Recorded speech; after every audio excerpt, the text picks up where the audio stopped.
We have all had painful events in our lives that can lead to depression, anxiety, addiction, or broken relationships. But here's a secret. It is not about what happened to us that causes suffering. It's the stories we believe about ourselves.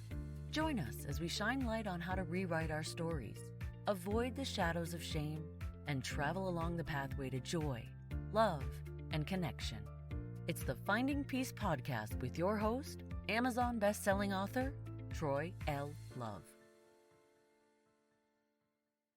Many of us are now staying home to avoid spreading the coronavirus.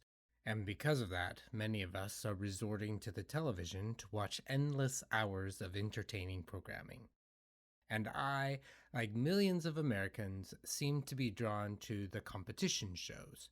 Whether it's the competitor's ability to lose more pounds than the others, the whim of a panel of judges, or the voting of viewers on their smartphone, every week another contestant is eliminated until there is only one winner. Particularly, I've been watching American Idol.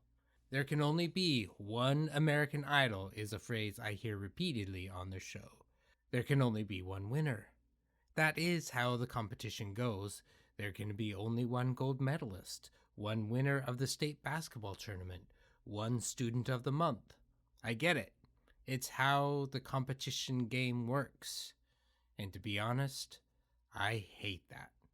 But something really got stirred up inside of me the other day when I was watching this year's season of American Idol, and the contestant Doug Kiker was shown into the audition room where Lionel Richie, Katy Perry, and Luke Bryan sat waiting to hear what Doug was going to sing. Doug works as a garbage man.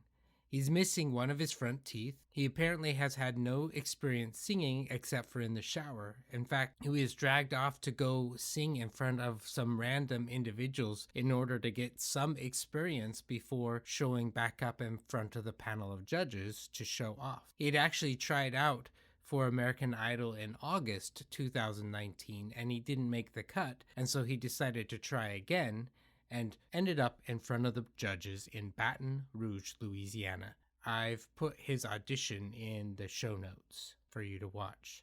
What stood out to me more than anything, though, was after he was done singing, and I have to say, it sounded really good.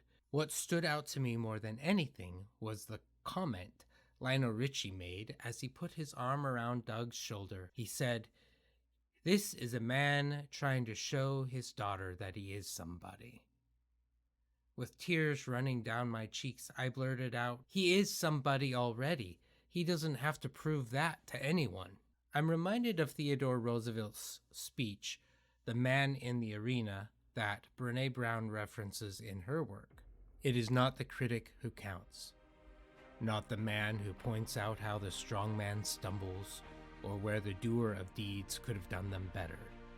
The credit belongs to the man who is actually in the arena, whose face is marred by dust and sweat and blood, who strives valiantly, who errs, who comes up short again and again, because there is no effort without error and shortcoming, but who does actually strive to do the deeds, who knows great enthusiasms, the great devotions, who spends himself in a worthy cause, who at the best knows in the end the triumph of high achievement, and who, at the worst, if he fails, at least he fails while daring greatly, so that his place shall never be with those cold and timid souls who knew neither victory nor defeat. Brené identifies that there are a lot of critics up in the stands looking down at us. There are the judges, like those on American Idol, quick to determine somebody's fate after 60-second song. There are the judges who point out what we could have done better. And because of those judges, people either move on to the next phase or their journey ends. Rejection is a wound, and it hurts. Rejection is when we're told that we're not enough, that we didn't make the cut, that we weren't selected for the position, that we're not moving on to the next phase of the competition. And It is so easy for our shadows of shame to take that rejection and use it as evidence that we are not enough as human beings. There are 3 shadows of shame in particular that drive this perception that you have to earn being enough. The judge, of course, who constantly tells you that you are not measuring up, that you need to practice harder to achieve perfection, that when you don't meet the standard, you are a failure and you need to try harder. If you didn't make it through to the next round, you suck and you're horrible. The impotent one, who continually tells you that no matter how hard you try, you are never going to be enough, that it's pointless to keep trying, that you're powerless to achieve your dreams. So we have the judge who says, well, you didn't make it to the next round, so you're a failure. And then the impotent one says, yeah, and I don't know that you should try again. You should just give up and accept your fate. And then the politician, who boldly proclaims that you can't let anyone know that you have a judge or an impotent one. You can't let anyone see your flaws. You can't let anyone know you struggle, because then they will think that you are less than. So you can't let anyone see your struggles.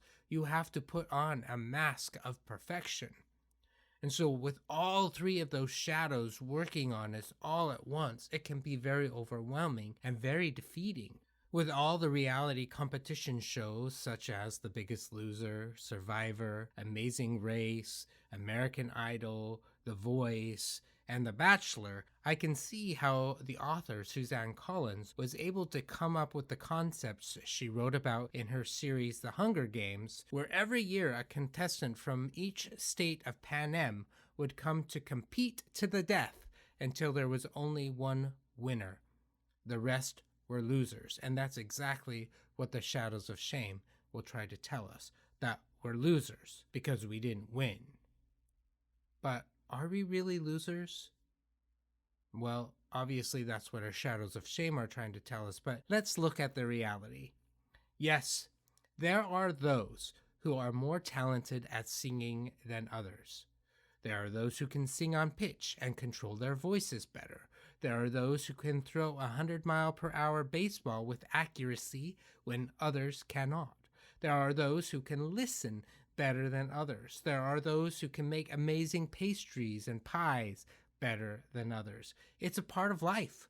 We all have strengths and we all have weakness. And ironically, it's not our strengths that inspire others. It's our willingness to show our weakness and continually try to get back up that evoke the deepest sense of joy and inspiration. What is even more real is that regardless of your talents and abilities, you are a person of worth.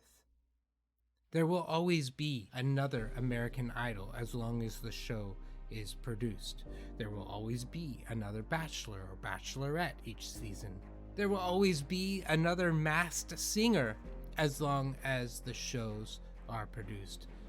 But there will never be another you. As Rumi says, you are more valuable than both heaven and earth. Being you is perfectly enough. I remember sitting in a customer service training when I was just hired as a social worker for their local hospital. The instructor explained that the reason why the hospital was no longer doing an employee of the month is that along with the recognition of one employee that stood out with glory as the winner for the month, there were also 1,999 losers. The system was set up that way. Whenever an employee of the month was selected, 1,999 losers were also selected every month. That wasn't the message that the hospital wanted to convey to its employees. So they changed the recognition program so that anybody could be nominated and awarded for going above and beyond as an employee. And they had different ways to be able to recognize each other. Some as simple as filling out a little star and saying, hey, this is what I appreciate about you. The point was that anybody could be recognized for the work that they did. And I liked that so much better than watching what turned out to be a popularity contest where one person was the winner and everybody else was the loser. And I like that. I understand that with competition games, that's not really the way that it works. But in real life, we all have strengths, we all have weakness, and we can be recognized for the things that we are really good at, and we can continue to try to get better at the things that we are not so great at. Whether we're good at something or we're not good at something does not equate to our value as a human being. So I want you to say it out loud. I am worthy of love and belonging, and when my shadows tell me otherwise, it's important for me to remember more than ever that I am loved, that I belong, that I matter, that there's a reason why I'm here on this earth. And when I can connect with that truth, it helps me be able to push back the critics and the shadows of shame. And I'm able to step into my truth and my light, and I'm able to take another step forward towards achieving my dreams and goals, and also being able to bless the lives of those around me. And it's my hope that you can do the same, even if you are not selected as the employee of the month, even if you are not the winner of American Idol, or even if you weren't selected for a position that you were dreaming about. You are enough. And who knows? But if you can tap into that truth and are willing to accept that and believe that wholeheartedly, who knows what will happen, what doors will open up for you as you embrace the truth that you are enough. You've been listening to the Finding Peace podcast. If you loved the show or want to ask a question, let us know by going to troylove.com. There, you can also learn about the Finding Peace 5-Day Challenge. Remember to subscribe to this podcast so you won't miss the next episode. And if you are listening on iTunes, please give us a 5-star rating. It helps other people find this podcast more easily. Thank you for spending part of your journey with us. Copyright Finding Peace Consulting.